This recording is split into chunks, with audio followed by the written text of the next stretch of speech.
Okay. So is IAM is global service or regional service? Is IAM is global service or regional service? Global service. Yeah, it's a global service. What about No, S3? regional Yes. service. S3 is? Regional. Yeah, previously it's a global service, but now it's a regional service. What about EC2, VPC, EBS, all this?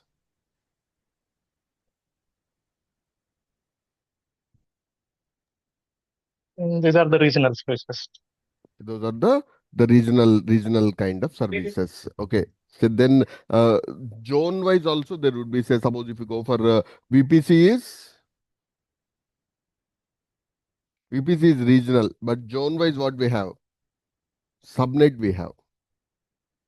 Okay. Subnets are at the zone level we are going to available zone level we are going to manage. Okay, so it depends upon our requirement. So we need to choose like which zone we need to keep, which region we need to keep. Our global kind of services also we need to make sure. Okay, so today we'll discuss about what are the storage services we have in the AWS mostly. So what are the storage services we have in the AWS? S3. Yeah, say it's not only the S3. Say here we have EBS. So which is a block level storage. Then we have EFS, file storage.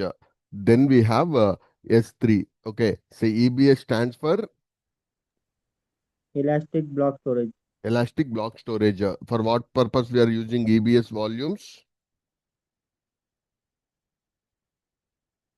Say suppose we have an EC2 instance, the OS bootable image we are going to keep in the EBS itself. When we launch an instance, the device is booting from the EBS itself. Okay, that means that persistent, even if the mission restarts also, the data is going to be stored in the EBS itself. EBS stands for a block level storage. It's just like normal in your laptop, we have a hard disk, that kind of storage. Okay, so then here it's a block, only one device can boot. So mostly one device for the boot volumes of EC2 or database kind of boot volumes for the data we are going to keep in the EBS. Okay, EFS is file storage. So normally locally we need to maintain a lot of file servers. We need to keep all the shared folders, all those in the file servers. But without managing the file servers, managed services EFS. Okay, so we can mount it or map it from the Linux missions or Windows missions, and multiple devices can access. So assume I have my project files all almost 100 GB I have. Instead of keeping on every user directory, I'm going to keep in a file share, and everyone can map those drives. Okay, and using the NFS protocol, we are going to connect to that. Only for the storage, like file servers are little expensive on premises if you maintain, but by using EFS, those are easy to manage. Okay, so only one device can use or multiple devices can map it. So in the EFS, multiple devices can map that, whether it's a block storage or file storage.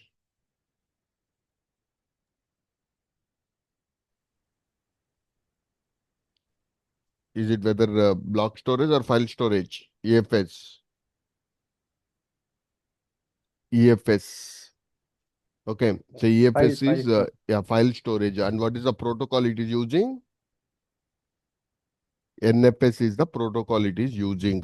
NFS is the protocol it is going to use. Okay, so then uh, like we have S3 also. S3 is called as object level storage.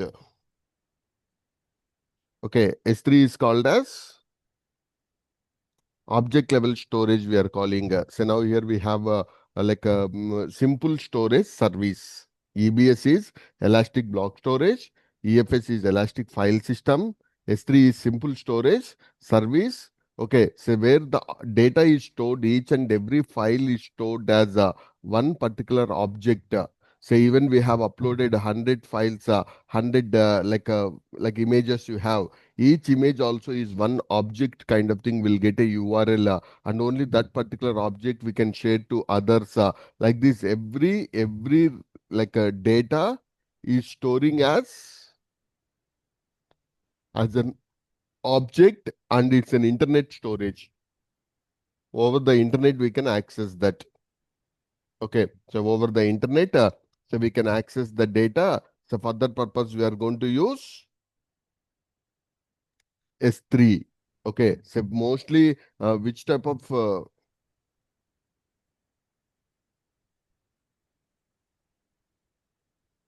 so here we have like which type of things we are going to keep in the S3 bucket is, so we are going to keep the data in the media kind of content. So which type of data we are keeping in the S3 is media content. So what is the meaning of media content is, say I have images, videos, okay, so that kind of media content, unstructured data.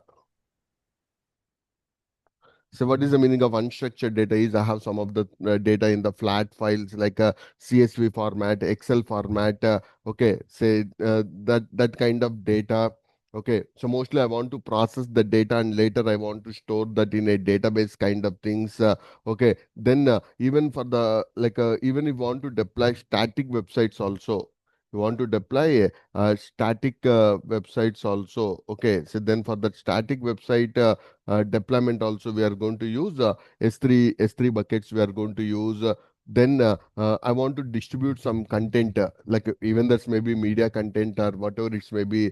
I want to content distribution. Then we want to do the backup and restore also.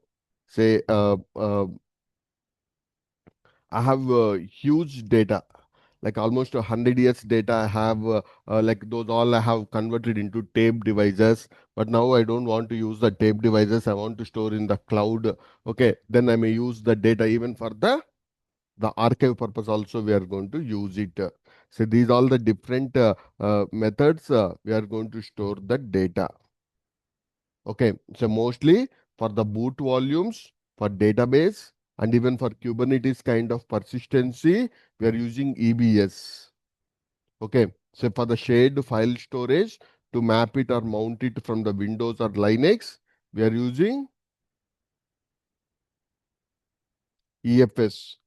Media content, unstructured data, static website data, backup and archive kind of data, all these we are keeping. S3. Okay, and whereas EBS volume only root volume, one device only can boot, multiple devices can't share that. But whereas EFS and S3 can be accessible by multiple devices also. Okay, mostly the EBS volume resides at the available zone level. Okay, so that's we need to keep in the multiple zones. We need to keep it if we want to keep that data for the backup purpose. Okay, so then what are the use cases we are using S3? So please tell me what are the S3 use cases.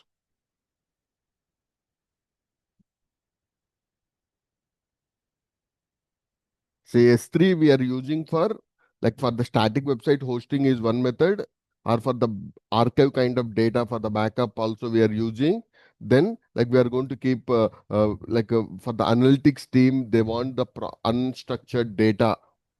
Okay, so the data is processed later by the data warehousing teams, or maybe with the big data. Okay, so that's but IoT kind of data initially from the devices we can store it initially at the S3 buckets we are going to store. Means in the data analytics, data warehousing kind of solutions, IoT kind of solutions also. First, the data we are collecting and storing from the S3, from that automatically we can process that data. And even media content also, like images, videos, audio, documents, that kind of media content also we are going to store in the S3. Okay, then here whenever we have the static website, when we want to deliver that, Like mostly we are going to use a CDN kind of solution also we can distribute using a CloudFront.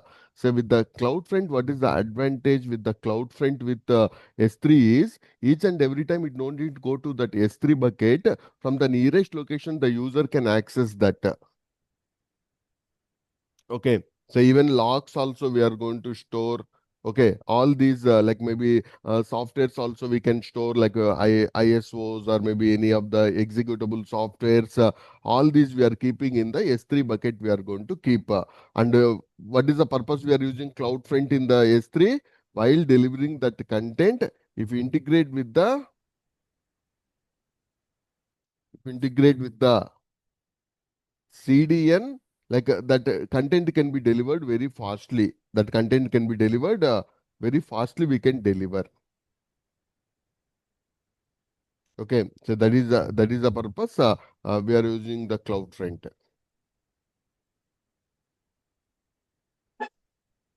Okay, so then what is your understanding of static website hosting? Say normally, if you want to host a website, all these days what we have taken is we took EC2 instance. On top of that, we install the web server like either Nginx, Apache, or IAS. On top of that, we deployed our website. Okay, for the scalability of the website, we required even hundreds of web servers also may be required. But if I go for the if I go for the S3 bucket, it's a serverless solution. It's a serverless. What is your understanding of serverless? We no need to maintain the we no need to maintain the web servers like EC2 instances without requiring a single server also, without requiring a web server also, we can host our websites. We can host our websites. For that purpose, we are going to use S3 bucket. Okay, so now here I have a doubt here. S3 is only for static websites or dynamic websites also? S3 is only for static websites or dynamic websites also?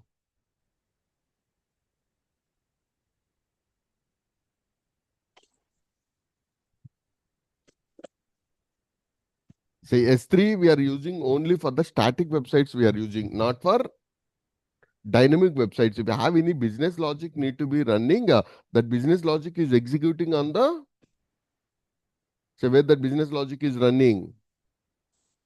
Okay, so if I go for a serverless kind of thing, okay, so my static websites, like normally we require the web servers. For that purpose, we are using S3. That's only for static content. Then that business logic is running in the serverless solution using the Lambda. Okay, so where that dynamic application is required, some business logic need to be executed. Where that business logic is running, where that business logic is running,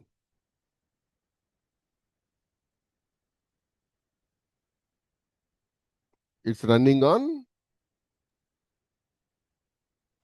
the Lambda. Okay, in the serverless, we have, okay, then for the database, normally we'll take RDS kind of thing in the servers, but in the serverless, we'll use DynamoDB and we can use SQS, SNS kind of services. That means we can deploy a application in the serverless, in the AWS. That means we don't need to take care a single server also for this. Without requiring a single server also, we can host a complete website using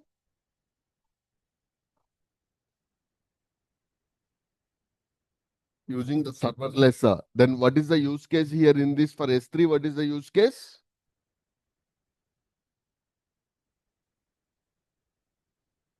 S3 we are using for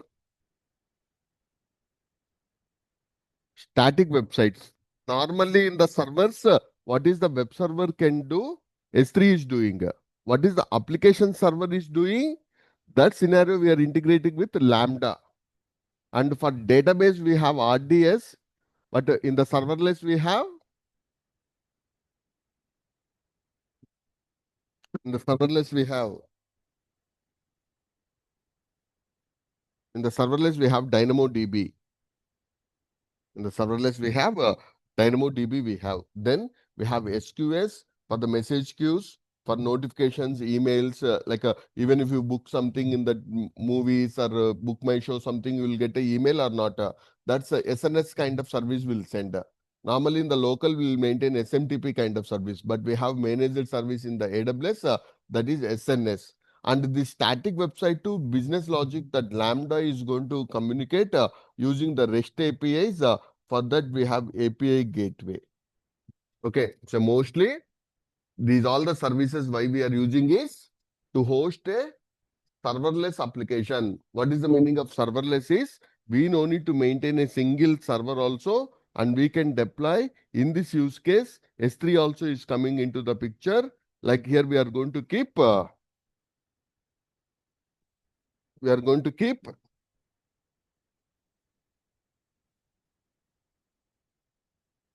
the static web content, that's maybe HTML kind of data, CSS, then we have images, all the static web content we are keeping. And in the serverless where the business logic is running,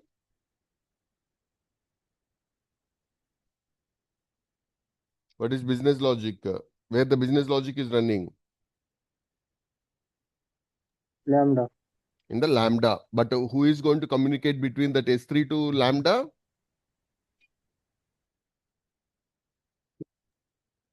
S3 to Lambda, who is communicating in the between? So we have like a API gateway is there. So that's going to communicate over a REST API. It's going to communicate. So for that we have API gateway. And what is the role of CloudFront here? What is the role of CloudFront?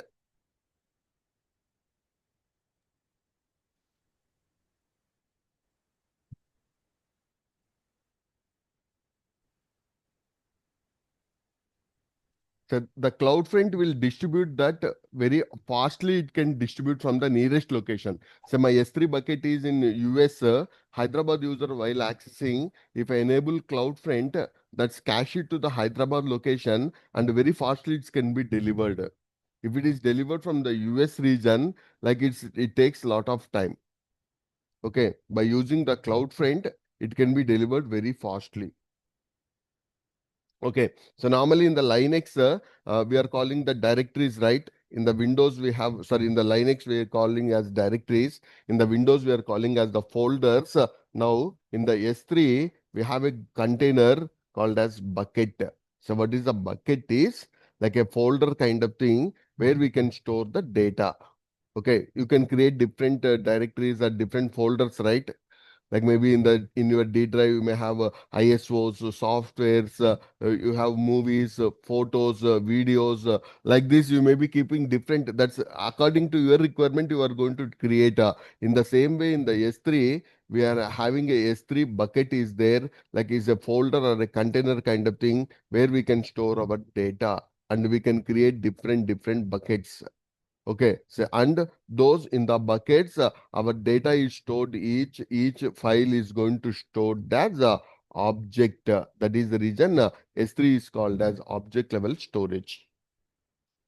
Okay, S3 is called as S3 level objects, and those objects are residing inside the buckets. Those are residing and all over the globe. So we have a unique name for the S3 bucket, not only in our account, in all the regions, our S3 buckets are like globally. We should have the unique name.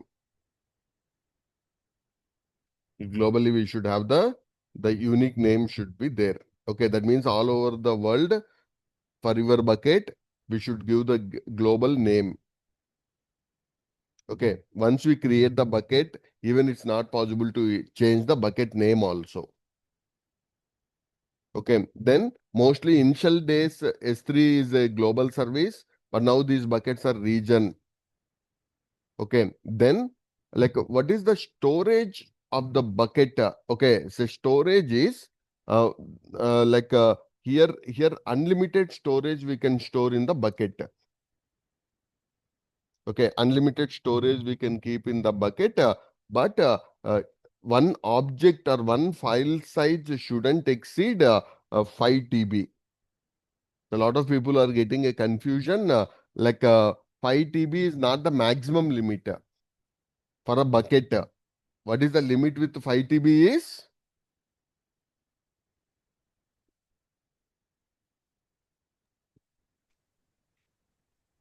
5000 GB. Yeah, for one file, that 5 TB. Okay, but in the bucket, like that 5 TB files also, you can keep multiple. But a single 6 TB, 10 TB file is not possible. You got it right?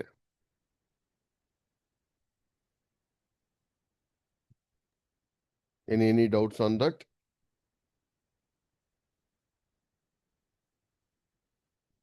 So then we are using the free account, right? In the free tier, only for 5 GB they are giving free of cost. If it is exceeded more than that, then AWS will charge the money. AWS will charge the money.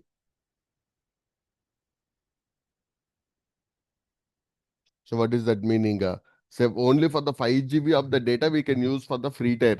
If we use more than that, then AWS is going to charge the money for us. Okay? Any doubts on this part?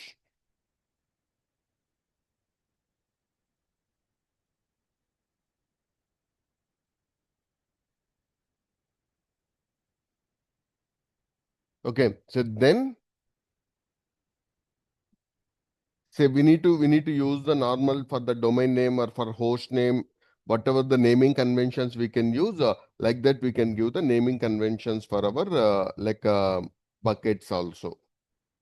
Okay, so for our buckets also the same naming conventions we can use.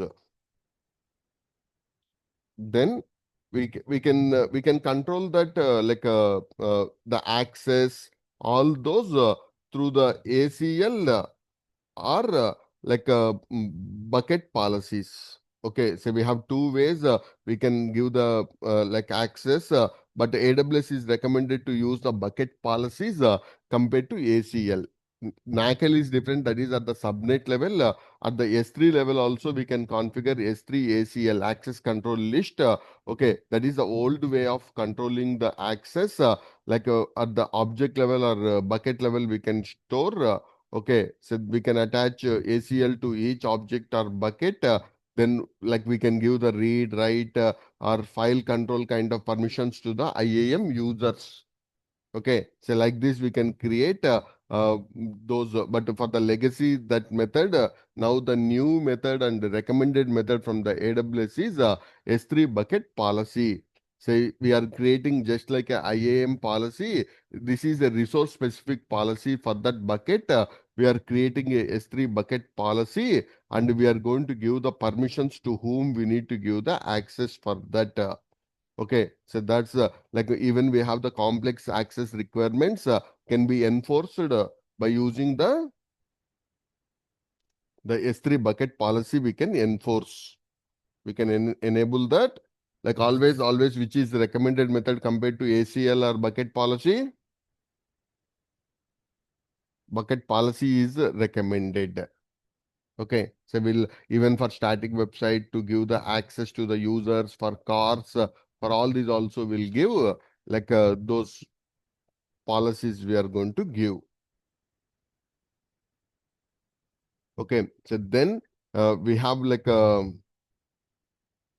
the bucket level, we have the different properties we have. So those also we'll discuss. Say when we creating the bucket, say here we can enable like a versioning. So what is the advantage of versioning is if the current version has been modified with the new files, then the previous version is stored. And what is the advantage is if the current version is corrupted or deleted, we can restore the data from the older versions. Say we have accidentally deleted the existing current version or we have overwritten wrong things, then we no need to worry. At least we have the previous version is there. Say, is it recommended to enable versioning or not? For the important data, better to enable the versioning. What is the advantage of enabling the versioning?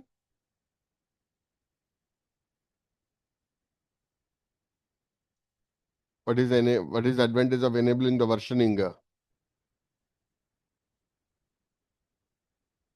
So if you enable the versioning, like even if any of the bucket has been like accidentally deleted or accidentally modified, then we no need to worry. Our data is like from the previous version, at least we can restore that. Okay. So then access control, we are doing either ACL or bucket policies we are creating. Okay. Then for the security purpose, we are enabling the encryption. Even if you don't enable the encryption also, so now here at the EBS level also, we are encrypting the data. And even in the S3 level also, we are encrypting the data. Okay. But in EBS, by default, it's not encrypting. We need to choose. But even if you S3, like without having the encryption also is going to be encrypted. So we can use by default AWS will provide like a server side encryption using the managed keys by S3, or we can create our own KMS, or even customer also can provide the keys. So if you don't use anything, S3 level AWS itself is providing the keys. Or we can create from the KMS key management system, we can create, or even customer also can provide those keys. Okay, then at the object level, I want to keep like write once, read many. That means others I don't want to edit option. That is called as warm. What is the meaning of warm here? Write once, read many. Say in this scenario, you can lock that object lock if you enable. Say it's going to become a read only kind of thing. Others can't write the data. Okay, so like this, here we are going to configure even warm also we are going to set up through object locking, through the object locking, and we can enable server access logging.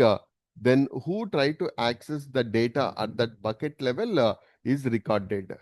So someone tried to access one file, okay, which is a very confidential kind of thing. Who tried to access that, or who accessed that file, we can retrieve through server access logging. We need to enable at the bucket level, or even we can get it from like a cloud trial also. Okay. So then we have the metrics also, some of the metrics from the cloud S3 level also, how much data is there, size, how many objects are there, how much data transferred. So these all we have the different type of, so we have the different type of like metrics also we can collect from the cloud watch. Okay. So then, so what is your understanding of server access logging? So by enabling the server access logging, so who try to access that objects of the bucket, we can track it. That's a security kind of feature for the sensitive data. And the encryption is whenever we are transferring the data over the internet or when we are downloading the data, it should be secure. That's the reason we are encrypting the data. And what is the meaning of object lock is if you enable the object lock, then it's going to become like a warm. Write once, read, write once, read many kind of things.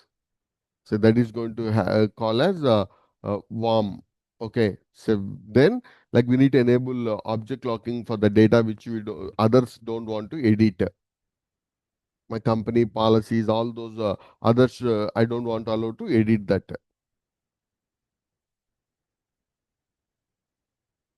Okay. So then,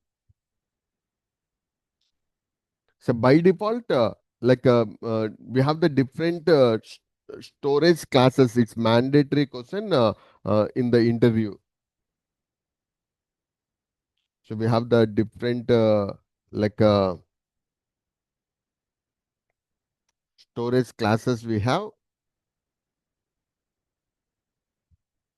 Okay, so that storage classes, like on what criteria you are going to decide which class you want is depends upon the budget and how fastly you want to retrieve and how many zones we need to keep the data.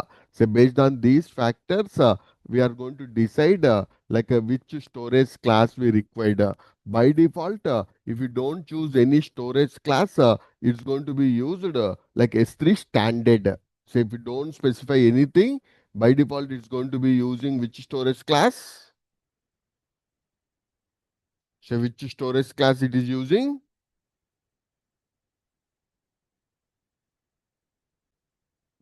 So by default, that is using S3 standard. It is using.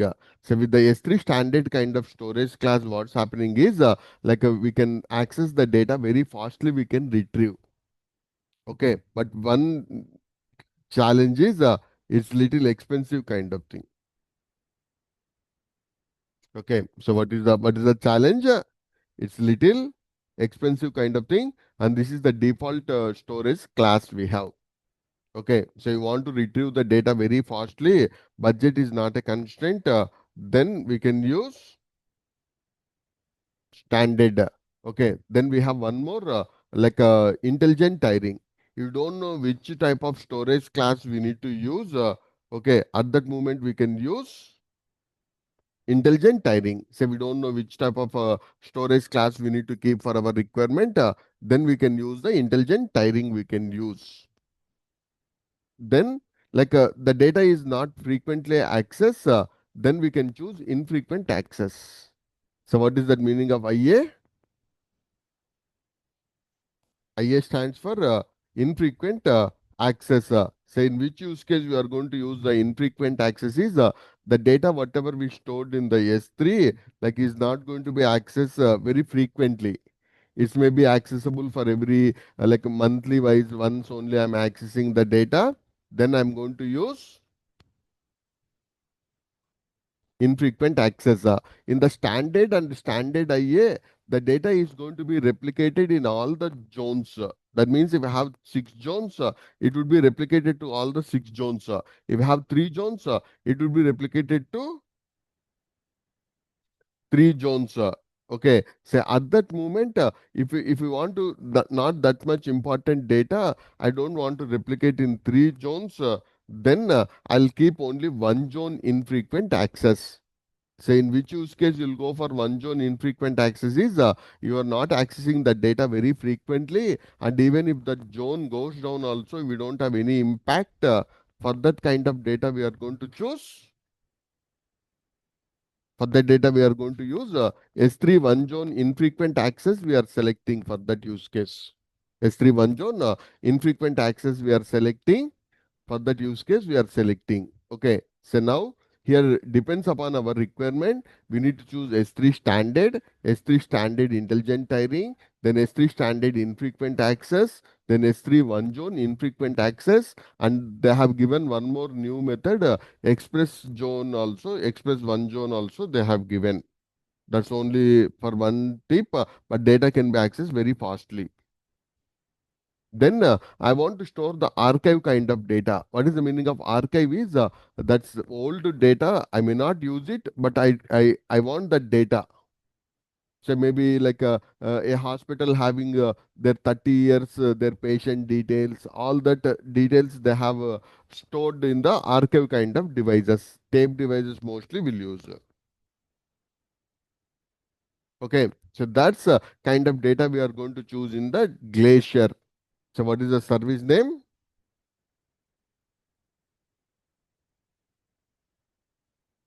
So Glacier is the service name. Okay, so for the archive, say here we have in the Glacier also we have Glacier S3 Glacier, S3 Deep Archive, and we have Deep Archive is it's takes lot of time to retrieve the data. Okay, so flexible retrieval, we have one more option. So maybe within the hours we can retrieve. But if I make it deep archive, it takes 12 to 24 hours to retrieve the data. Okay, so what is the advantage is it's cheaper. Okay, so can you tell me what are the storage classes we have?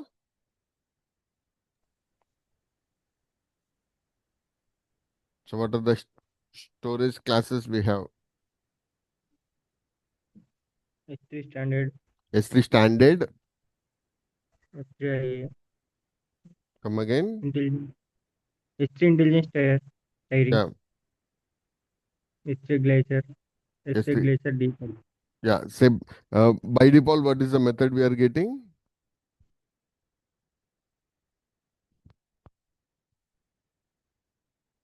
What is the storage class by default we are getting? S3 standard. S3 standard. Okay, if you don't know which type of storage class we need to use, then what is recommended?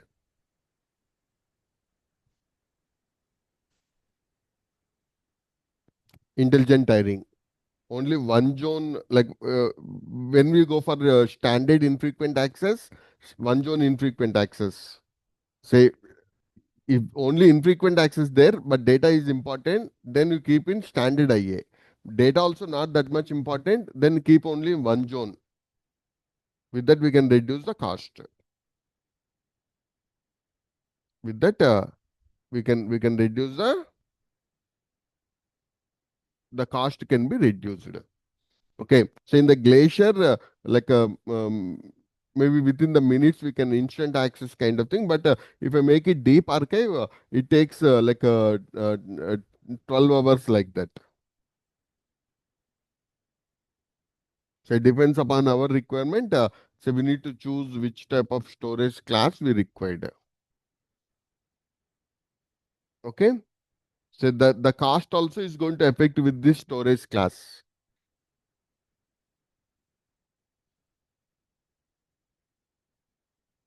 Okay.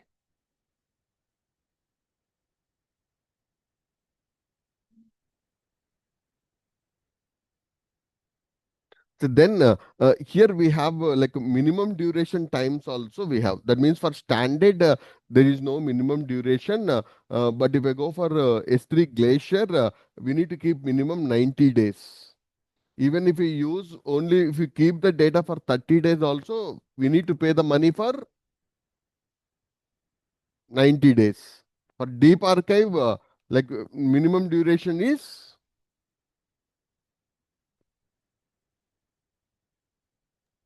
180 days. 180 days. What is that meaning?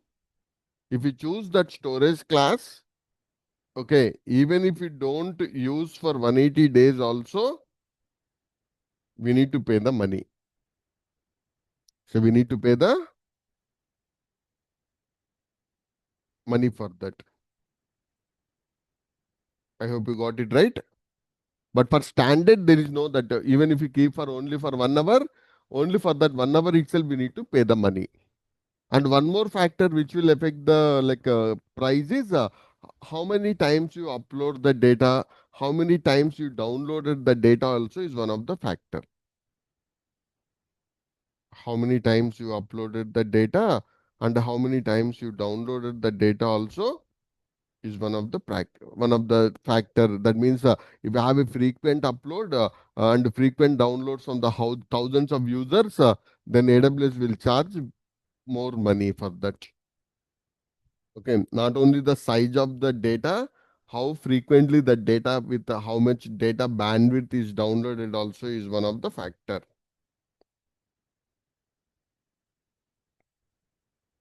Okay.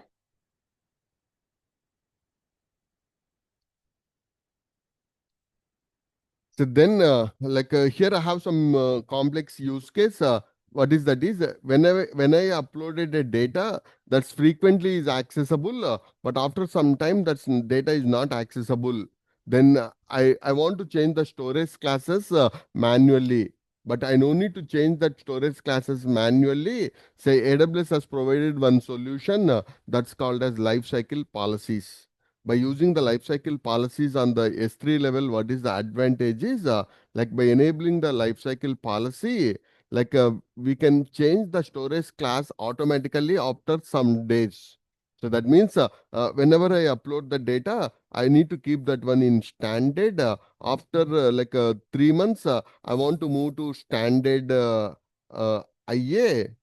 Then after 6 months, I want to move to like a one zone IA. After like a 1 year, I want to move to Glacier. Have thousands of objects in my buckets. Okay, so that's I don't want to keep like manually. I don't want to perform this kind of transition. Automatically, I can enforce by using S3 lifecycle policies. So this will reduce the cost also by planning the like object transition, and even say suppose after 2 years, I want to delete those objects also. Okay, so these kind of rules automatically we can create through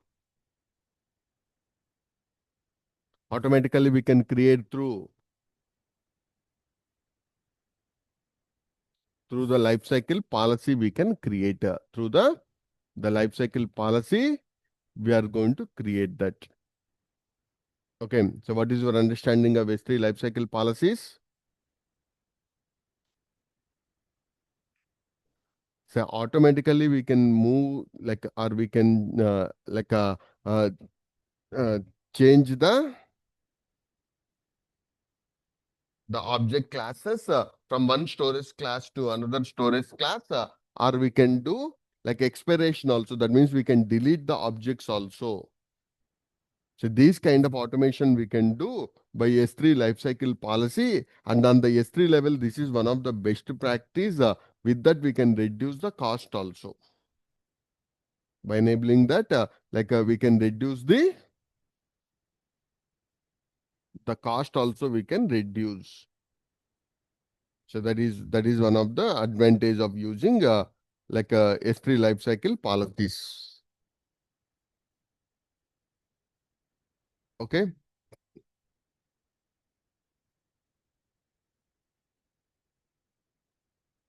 And there is one more type also is there, S3 outpost. Say S3 outpost is like if you have any local zones, that means we can create available zones near to our location also. That's not like accessible to everyone. Our company itself can keep the local zones. At that moment for them, AWS is providing outpost. Okay, so those are locally very fastly we can access them. Okay, so those we can access them very fastly. We can access them by using outpost.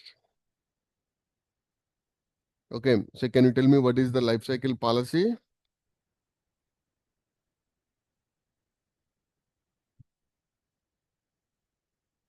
So automatically we can transfer the storage class with the by changing the storage class. What is the advantage?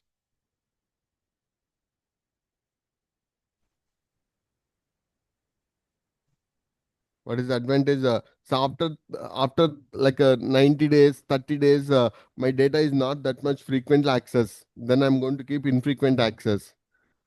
And the data is not that much important after 90 days. Then I'm going to keep that in one zone. After 1 year, I want to keep glacier kind of thing. Okay, so that's we can use. Then I want to transfer huge data. Okay, I have huge data, like I want to transfer to S3 bucket, but when I want to transfer over the internet, that takes a lot of time. Okay, then AWS is providing one service that's called as AWS Snowball. Okay, so what is that? AWS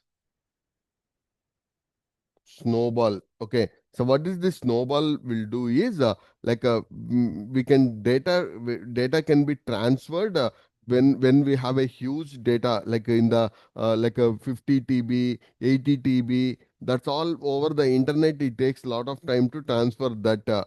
Okay, so then we can use around 80 TB of data. Then we have snowball edge.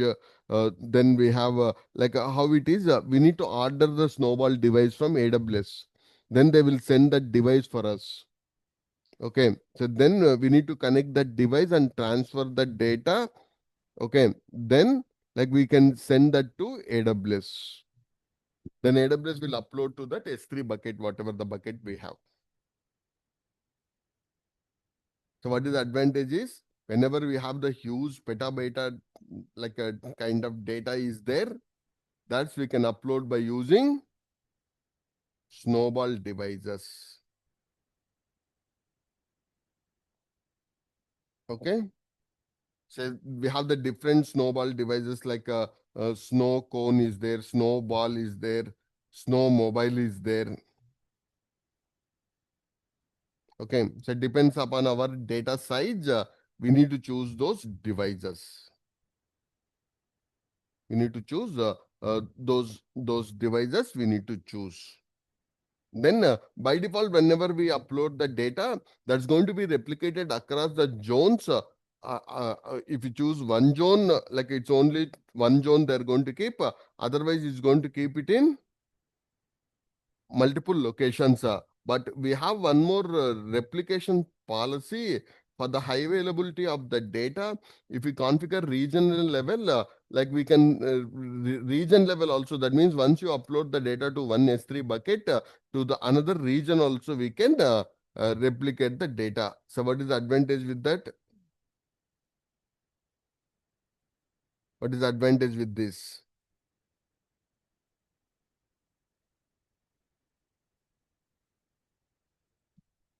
So the complete region goes down also. We can replicate the data to, we can replicate the data to another region also we can replicate the data. Okay, so for that also we need to enable a replication policy we need to enable. So we need to enable a replication policy we need to enable. So with this, what is the advantage is, even if the complete data is lost, so the data can be stored in another region. Okay, for the important data, so better to enable this policy.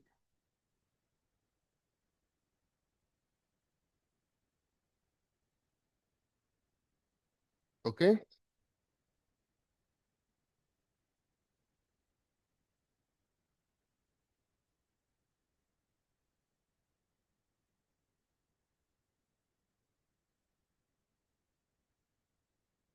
Yeah, any doubts on this?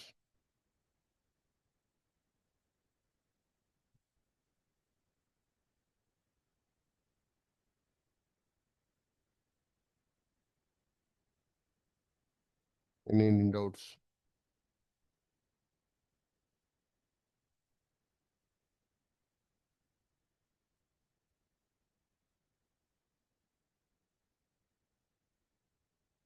Okay, so then one more very important uh, question from the interviews wise is, say we have AWS account A, say here we have IAM user 1 and I have account B, in this I have S3 bucket. Means for that IAM user 1 in AWS account, we need to give the permission to access account to B. Okay, so how to give that? That is called as cross origin, CORS, cross origin resource sharing. So how to enable that CORS also is one of the mandatory scenario we need to address. So mostly in the interview wise, like what is the S3, use cases of S3, then storage classes, versioning, then encryption. Okay, then how the building would be. Then next they'll ask more about the life cycle policies. Okay, so those life cycle policies, then cars, and how to make a static website. So how we can make the website static website. Okay, so these all the things we need to go through. And after we deployed any of the website, load balancer, all these, so what we need to do is